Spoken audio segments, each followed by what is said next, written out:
Hello and welcome to Not Now in Theaters. My name is Will Turntail and I'm a writer and film fan from California. This episode is about Heathers, the outrageous teen movie with a young Winona Ryder that completely bombed in theaters but became a cult classic because it is hilarious and vicious, though not mean-spirited, which we'll get into. It's a classic film that changed the landscape of the teen genre forever.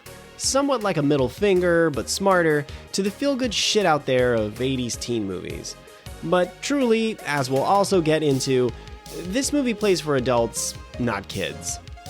Just before we start, a reminder that making films is hard and you have to respect that, so any criticisms are meant to be constructive. Also, my reviews can contain spoilers. I'll do my best to call them out for you if they come up. Alright, let's go. Heathers review: the surreal, potty-mouthed, accidental murder teen comedy. Through directors like John Hughes, 80s teen movies became pop culture forever canon. These optimistic movies sorted teens into nice and neat stereotypes and brought their angst to happy conclusions. Emotional jocks, high-achieving nerds, and the under-pressure popular find common ground in The Breakfast Club. The poor but attractive girl next door wins the dreamy older rich male in Pretty in Pink. But that's not how high school works. Somebody needed to give these feel-good vibes a sucker punch. Enter screenwriter Daniel Waters' Heathers, a cynical, dark satire of the 80s teen genre. Heathers isn't a good-natured or raunchy spoof film getting a few needles in. This is a semi-surreal high school experience where accidental murders plague its sweet protagonist and teen suicide gets trendy. But only some were keen on the joke. The film disappointed at the box office, making back approximately $1 million of its approximately $3 million budget. But like many brave films, it hit the video market and found a fan base that continues today. So is Heathers a good movie? The plot of Heathers: Westerberg High School student Veronica Sawyer has three frenemies and just one name to call them: Heather. A member of the most popular clique at school, Veronica follows the orders of its leader, Heather Chandler, whether she likes them or not. Two other members, Heather's Duke and McNamara, fill out the numbers. Missing her old friends and less popular life, Veronica is ready to ditch the Heathers. And when she starts a romance with the mysterious Jason J.D. Dean, he offers her a sadistic way out. When Veronica tries to prank Heather Chandler with a baloney hangover cure, J.D. knowingly causes a mix-up, swapping Veronica's milk and orange juice concoction for drain cleaner. Veronica unknowingly delivers the poison to Heather Chandler, who drinks it and promptly dies. Shocked at Heather Chandler's death and fearing the consequences, JD convinces Veronica to cover it up as a suicide. Veronica writes a goodbye note in Heather Chandler's handwriting. As JD and Veronica's relationship continues, more murders pile up and suicide trends among Westerberg's teens. Can Veronica stop the death trend? And to take you through the cast here, Veronica Sawyer is played by Winona Ryder. Heather Chandler is played by Kim Walker. Heather Duke is played by Shannen Doherty. Heather McNamara is played by Lisanne Falk. Jason J.D. Dean is played by Christian Slater. And you can read the rest of the main cast in the transcript. Couple interesting notes here on casting, actually. Brad Pitt apparently read for the role of JD, and Heather Graham was offered the role of Heather Chandler but turned it down. Justine Bateman and Jennifer Connelly had been early choices for Veronica. But none of those panned out, so we got who we got, and it's great. And if you wanted to watch the trailer for Heathers, it's at the top of the transcript in the links section over to Arrow Video on YouTube. In fact, I should mention that I also put any articles, screen caps, or anything that gets referenced in that section if you want to see it.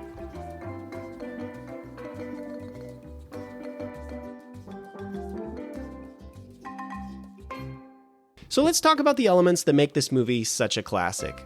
First up, I want to highlight the movie's somewhat surreal tone.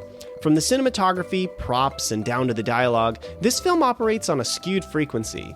We don't go full Log Lady from Twin Peaks, but the movie dances to an offbeat. The colors are bright and saturated, like the vibrant red flowers in Heather Chandler's funeral scene.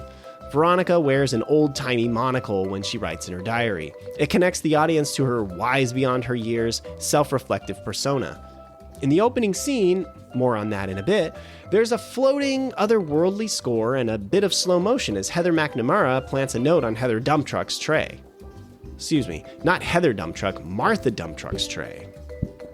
And JD and his father, Big Bud, have an awkward dynamic where they converse in reverse. To tell you what I mean, in one scene, Big Bud knocks at JD's door and says, "Hey, Pop, I need some help with my homework." Young JD replies, "Not right now, Tiger, I'm a little busy." The continuity holds together, as this collective oddness adds up to just Heather's. So 4 points for the surreal tone. Now, audiences love it when you nail your character and setting introductions, and this movie pulls off that trick. The opening scenes glide at full storytelling quality, revealing information without heavy-handedness. The film starts with Veronica's dream. To a swooning, nostalgic song about young innocence, we see the tying of Heather Chandler's all-powerful symbolic red scrunchie. And we zoom out to see we're in a grandiose garden. The three Heathers like young royalty in colorful tights. It's a dream, and they whack a croquet ball at Veronica's head, buried in the grass. It shows us everything about the dynamics of the group. And we go straight to the cafeteria scene, the ferocious jungle of teen dynamics. We're introduced to punching bag Martha Dumptruck, the lewd jocks Kurt and Ram, and quiet JD, who is clearly staring at Veronica. And in writing a prank love note delivered to Martha, we learn about Veronica's talent for forging handwriting and her reluctance to prey on people. By 6 minutes into the film, the audience understands everything about the playing field. It's an impressive piece of writing and cinematography. Fun fact, the cafeteria scene is an homage to Full Metal Jacket's infamous boot camp scenes. Daniel Waters wrote the script hoping Stanley Kubrick would direct. As brilliant as Waters' screenplay is, I can't imagine this is a Kubrick movie. You can imagine the light sarcasm of it all dropping and everything just going dark. But with Kubrick's talent, you never know, do you? Anyhow, plus 2 points for the character introductions. Next, we have to discuss the movie's masterclass in dialogue. The film's Westerberg High School is a snarky shark pit only the sharp-tongued can navigate. Rather than nuanced power plays or social strategizing, all the bite and harsh feelings of high school politics come roaring unfiltered from these teens' mouths. And Waters created original slang so the film could last generations. The movie sounds 80s, but in a timeless way.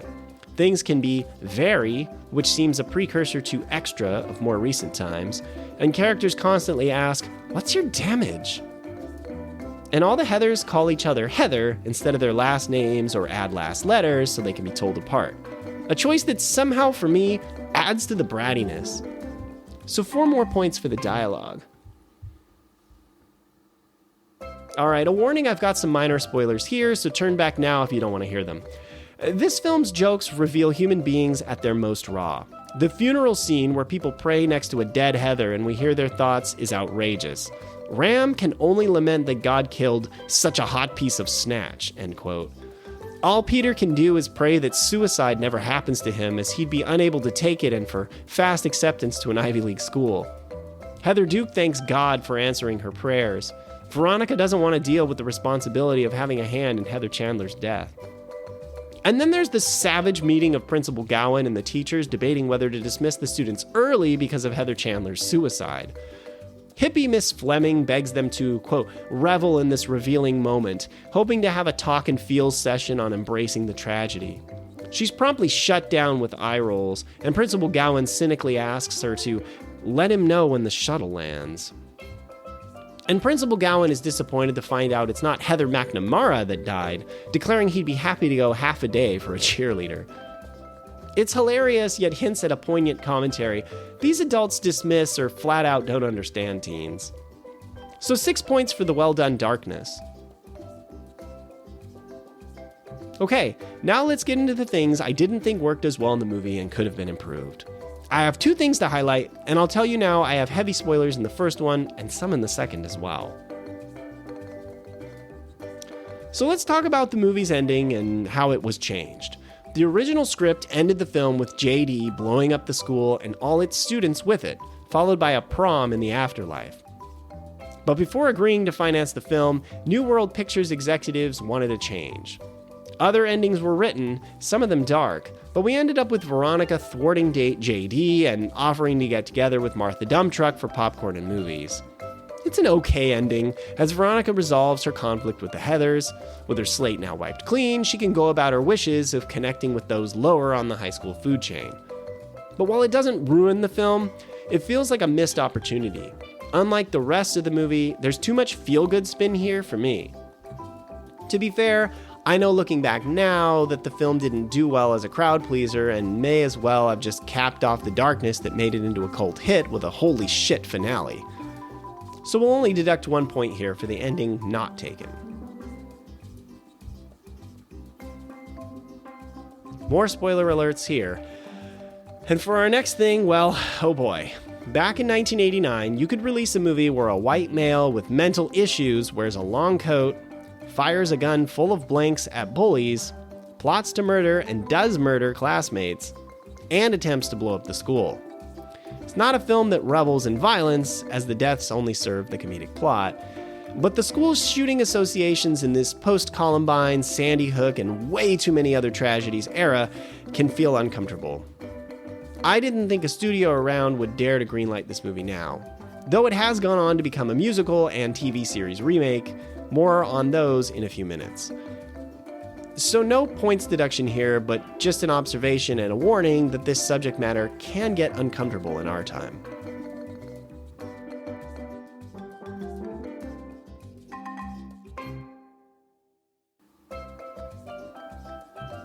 So adding everything up, Heathers pulls in 15 points.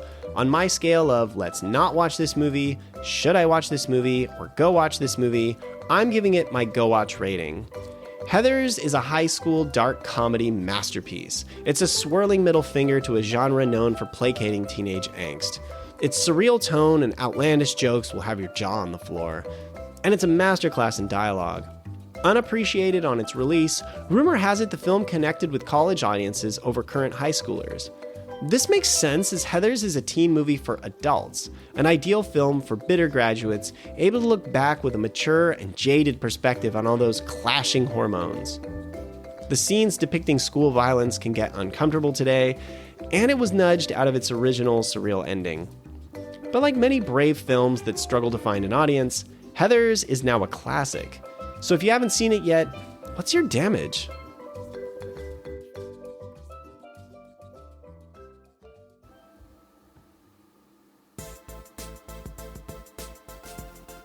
Heathers left behind a lasting legacy. We've already discussed how it is like a wacky mirror of the John Hughes teen films, but it's worth a reminder here in this legacy section. I can't think of, though it may exist, a film before it that pushed biting satire onto the teen genre. There were 1980s teen sex comedies like Porky's and high school comedies like Fast Times at Ridgemont High. Still, those films aren't delivered in a tone and spirit like this. Plenty of films came after it, though. For one, Mean Girls. And what's funny about Mean Girls is that it was directed by Mark Waters, screenwriter Daniel's younger brother. I guess teen comedies run in the family. But there are also teen-centered films like Alexander Payne's high school satire Election, which you could imagine was aware of Heathers, and then Jawbreaker, which 100% has been said to partially have been inspired by it. Back in 2009, there was sequel talk. Entertainment Weekly said Winona Ryder discussed a second installment, with Christian Slater also returning in some capacity. But this didn't happen.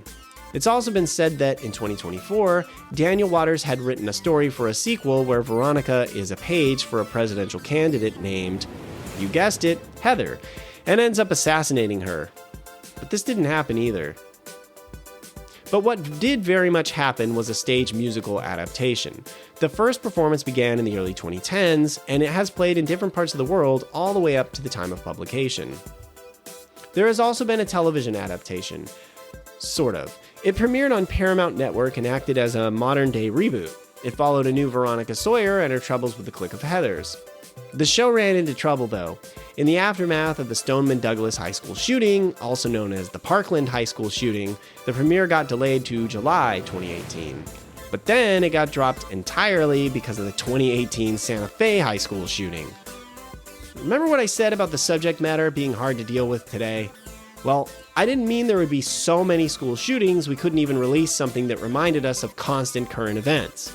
But this pathetic truth about our country's unwillingness to meaningfully deal with gun violence continues. So yeah, no Heathers TV show was able to get through the door. And if it's not somehow obvious to you, I'm lamenting the school shootings here and the loss of life and trauma, not the loss of a TV show. But not being able to release this show says something, doesn't it? Director Michael Lehmann, whom we haven't touched on, remains most known for this movie. He directed 8 more films, and it seems like dark comedies or offbeat things are his thing. He made the notable Bruce Willis vehicle Hudson Hawk, which was notorious for getting bashed critically and failing at the US box office. But I didn't know that movie made money because it was saved by its worldwide box office, hitting a grand total of $97 million against its $65 million budget.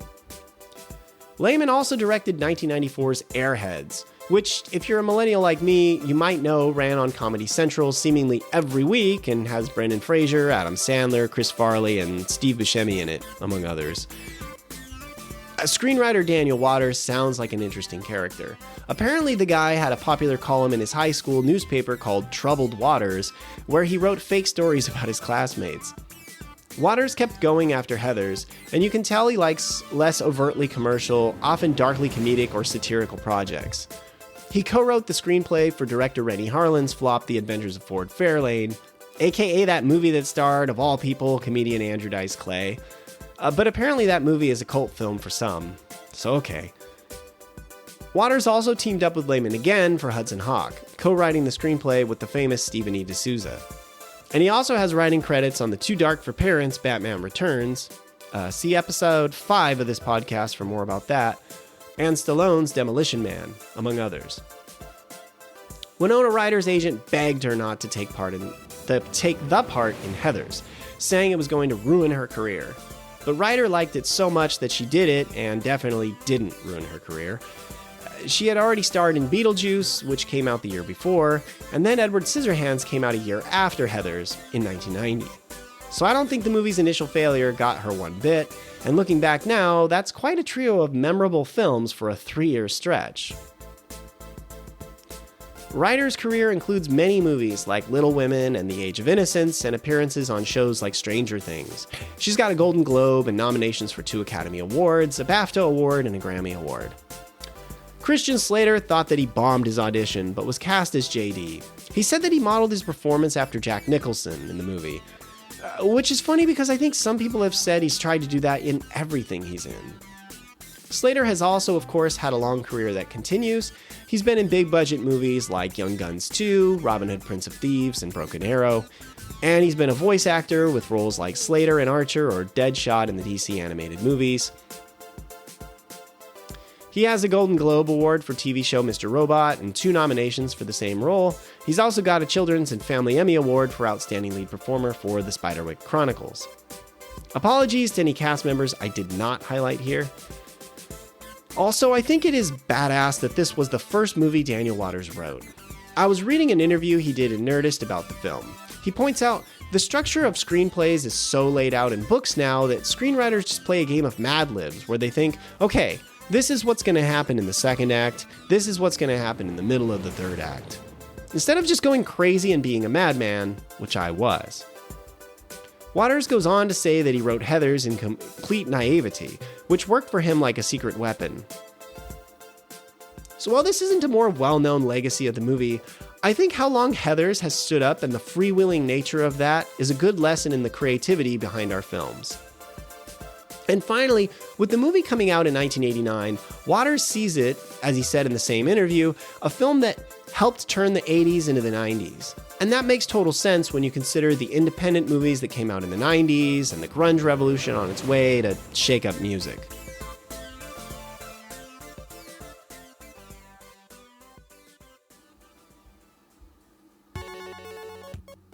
Alright, that's everything I have to say about that.